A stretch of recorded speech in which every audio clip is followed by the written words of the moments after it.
ಧರ್ಮಸ್ಥಳ ಕ್ಷೇತ್ರದ ಬಗ್ಗೆ ಅಪಪ್ರಚಾರವನ್ನ ಖಂಡಿಸಿ ಇವತ್ತು ಧರ್ಮ ಸಮಾವೇಶ ನಡೀತಾ ಇದೆ. ಚಕ್ರವರ್ತಿ ಸೂಲಿಬೆಲೆ ಅವರು ಮಾತಾಡ್ತಾ ಇದ್ದಾರೆ, ಕೇಳಿಸ್ಕೊಳ್ಳಿ. ಆಲೋಚನೆಗಳು, ಚರ್ಚೆಗಳು ನನ್ನ ಕಾರ್ಯಕರ್ತ ಮಿತ್ರರೊಂದಿಗೆ ರಾತ್ರಿ 10ವರೆಗೆ ಒಂದು ಟಿವಿಯಲ್ಲಿ ಒಂದು ಚರ್ಚೆಯ ಕಾರ್ಯಕ್ರಮ ಮುಗಿದಾಗ ರಾತ್ರಿ 12ವರೆ ಮನೆಗೆ ಬಂದು ಮಲ್ಕೊಂಡಾಗ 2 ಗಂಟೆ ನಾನು ಸುಮ್ಮನೆ ಯೋಚನೆ ಮಾಡ್ತಿದ್ದೆ.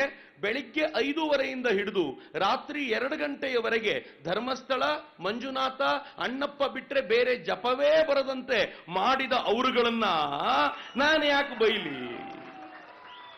ನನ್ನಲ್ಲೇನು, ನನಗೆ ಗೊತ್ತಿದೆ ಇಲ್ಲಿರೋ ಬಹುತೇಕರು ಧರ್ಮಸ್ಥಳಕ್ಕೆ ವರ್ಷಕ್ಕೊಂದ್ಸಲ ಹೋಗಿ ಬಂದು ಹುಂಡಿಯಲ್ಲಿ ಕಾಣಿಕೆ ಹಾಕಿದ್ರೆ ಮುಗಿದಿತ್ತು ಅಂತಿತ್ತು. ಆದ್ರೆ ಟಿವಿ ಚಾನೆಲ್ಗಳು ದಿನ ಬೆಳಗಾದ್ರೆ ಧರ್ಮಸ್ಥಳ ಧರ್ಮಸ್ಥಳ ಧರ್ಮಸ್ಥಳ ಅಂದು ಅಂದು ಅಂದು ಕಳೆದ ಕೆಲವಾರು ದಿನಗಳಿಂದ ನಿರಂತರವಾಗಿ ಮಂಜುನಾಥನ ದರ್ಶನ ಆಗ್ತಿದೆಯಲ್ಲ, ಕಾರಣ ಆದವ್ರಿಗೆ ಹೆಂಗ್ ಬೈಲಿ? ಹಿಂಗಾಗಿ ಬೈಲಿಕ್ಕೆ ಹೋಗೋದಿಲ್ಲ, ಏನು ಹೇಳ್ಕೊಳ್ಳೋ ಅಗತ್ಯ ಇಲ್ಲ. ಆದ್ರೆ ಇಷ್ಟಂತೂ ಸತ್ಯ ಮಿತ್ರರೇ, ಸೂತಕದ ಛಾಯೆ ಇವತ್ತು ಪೂರ್ತಿ ಕಳೆದಿದೆ. ಈ ಸೂತಕದ ಛಾಯೆ ಕಳೆದಿರುವಾಗ ಸಂಬಂಧವೇ ಇಲ್ಲದ ನನಗೆ, ನಾನು ಧರ್ಮಸ್ಥಳಕ್ಕೆ ಯಾವ ಸಂಬಂಧವೂ ಇಲ್ಲ, ನನಗೆ ವೀರೇಂದ್ರ ಹೆಗಡೆಯವರ ಕುಟುಂಬ ನನಗೆ ಯಾವುದೇ ಬಂಧುತ್ವ ಇಲ್ಲ, ನಾನು ಜೈನ ಕಮ್ಯುನಿಟಿಗೆ ಸೇರಿದವನಲ್ಲ. ಇನ್ನೊಂದು ಹೆಜ್ಜೆ ಮುಂದೆ ಹೋಗೋದಾದ್ರೆ ನಾನೇನು ಬಹಳ ಶ್ರದ್ಧೆಯಿಂದ ಪ್ರತಿ ಸಲ ಧರ್ಮಸ್ಥಳಕ್ಕೆ ಹೋಗ್ಲೇಬೇಕು ಅಂತ ಹಠ ಹಿಡ್ದೇನು ಹೋಗೋದಿಲ್ಲ. ಹತ್ರಕ್ಕೆ ಹೋದಾಗ ಅಲ್ಲಿರೋ ಯಾರಿಗಾದ್ರೂ ಮಾತನಾಡಿಸಿ ಸ್ವಲ್ಪ ಟೈಮ್ ಕಡಿಮೆ ಇದೆ, ಹೋಗೊಂದು ದರ್ಶನ ಮಾಡ್ಕೊಂಡು ಬರ್ತೀನಿ ಅಂತ ಓಡೋಗಿ ದರ್ಶನ ಮಾಡ್ಕೊಂಡು ಬರೋದು. ನನಗೆ ಧರ್ಮಸ್ಥಳದ ಮೇಲಿನ ಈ ಆರೋಪಗಳು ಸಹಜವಾಗಿ ಕಳೆದು ಹೋಗ್ತಾ ಇರುವಾಗ ಇಷ್ಟು ಖುಷಿಯಾಗೋದಿದ್ರೆ ವೀರೇಂದ್ರ ಹೆಗಡೆ ಅವರಿಗೆ ಎಷ್ಟು ಖುಷಿ ಆಗ್ತಿದ್ದಿರ್ಬೋದು ಇವತ್ತು ಅಂತ ನಾನು ಯೋಚನೆ ಮಾಡಿದಾಗ್ಲೆಲ್ಲ ಭಾವುಕರಾಗ್ತೀನಿ.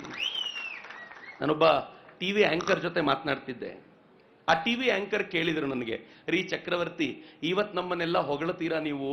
ಕಳೆದ ಕೆಲವಾರು ದಿನಗಳಲ್ಲಿ ಎಂತೆಂಥ ಮಾತು ಬಯಸ್ಕೊಂಡಿದ್ದೀನಿ ಗೊತ್ತಾ? ನನ್ನ ಅಮ್ಮನ ಹೆಸರು ತಂದ್ರು, ನನ್ನ ಅಕ್ಕನ ಹೆಸರು ತಂದ್ರು, ನನ್ನ ಹೆಂಡತಿ ಹೆಸರನ್ನು ತಂದ್ರು ಅಂದ್ಬಿಟ್ಟು ಅವ್ರು ಹೇಳಿದ್ರು, ಈ ಮಂಗಳೂರಿನವ್ರಿಗೆ ಬ್ಯಾವರಸಿ ಬಿಟ್ರೆ ಬೇರೆ ಬೈಲಿಗೆ ಬರೋದಿಲ್ಲ. ನಾನು ಉತ್ತರ ಕರ್ನಾಟಕದವನು, ಬಾಯಿ ಬಿಟ್ರೆ ಬೆಂಕಿ ಬಿಡ್ತೀನಿ ಅಂತವನು ಕಂಟ್ರೋಲ್ ಮಾಡ್ಕೊಂಡಿದ್ದೀನಿ ಧರ್ಮಸ್ಥಳ ಅನ್ನೋ ಕಾರಣಕ್ಕೋಸ್ಕರ ನನ್ನ ಕತೆ ಹೆಂಗಿರ್ಬೇಡಿ ಹೇಳಿ ಅಂತಂದ್ರು. ನನಗೆ ಆ ಕೂತಾಗ ಅನ್ನಿಸ್ತಿತ್ತು, 4 ದಿನಗಳ ಕಾಲ ಬೈಗುಳ ಕೇಳಿದ್ದಕ್ಕೆ ನಿಮ್ಮ ಆಕ್ರೋಶ ಹಿಂಗಾಗಿ ಬೈಬೇಕು ಅಂತ ಅನ್ನಿಸ್ತಿದೆ. 12 ವರ್ಷಗಳ ಕಾಲ ನಿರಂತರವಾಗಿ ಒಂದು ಸುಳ್ಳನ್ನ ಇಟ್ಕೊಂಡು ಒಂದು ಪರಿವಾರವನ್ನ, ಒಬ್ಬ ವ್ಯಕ್ತಿಯನ್ನ ನಿರಂತರವಾಗಿ ಬೈದರಲ್ಲ. ಚಕ್ರವರ್ತಿ ಸೂಲಿಬೆಲೆಯವರು ಇಡೀ ಷಡ್ಯಂತ್ರ ಮಾಡಿದಂತಹ ಗ್ಯಾಂಗ್ನ ಷಡ್ಯಂತ್ರ ಯಾವ ರೀತಿ ಇತ್ತು ಅನ್ನೋದನ್ನು ಒಂದೊಂದಾಗಿ ಹೇಳ್ತಾ ಇದ್ದಾರೆ. 12 ವರ್ಷಗಳ ಕಾಲ ಸೌಜನ್ಯ ಅನ್ನುವಂತಹ ಒಂದು ಪ್ರಕರಣವನ್ನು ಹಿಡ್ಕೊಂಡು ನ್ಯಾಯದ ಹೆಸರಲ್ಲಿ ತಮಗೆ ಬೇಕಾದಂಗೆ ಅಲ್ಲಿ ಸಾಮ್ರಾಜ್ಯವನ್ನು ನಡೆಸ್ತಾ ಇದ್ದವರ ಸಾಮ್ರಾಜ್ಯದಲ್ಲಿ ಕಂಪನ ಉಂಟಾಗಿದೆ ಅನ್ನೋದನ್ನು ಹೇಳ್ತಾ ಇದ್ದಾರೆ.